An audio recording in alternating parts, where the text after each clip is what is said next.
Il caldo africano che sta investendo l'Italia fa scattare con 10 o anche 15 giorni di anticipo la vendemmia che sarà ricordata per essere la più precoce di sempre. E l'effetto dei cambiamenti climatici in atto che, con le alte temperature e la mancanza di pioggia, hanno accelerato quanto emerge dalle prime stime della Coldiretti, in occasione dell'avvio delle operazioni di raccolta in provincia di Palermo a Contessa Entellina.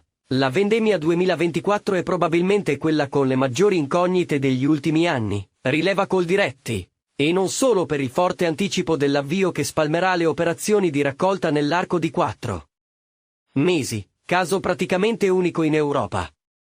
A pesare è soprattutto il meteo che divide l'Italia in due. Nel meridione assediato dalla siccità le viti sembrano aver resistito più delle altre colture, con il caldo che ha bloccato il rischio peronospora, malattia che lo scorso anno ha tagliato 11 milioni di ettolitri in tutta Italia.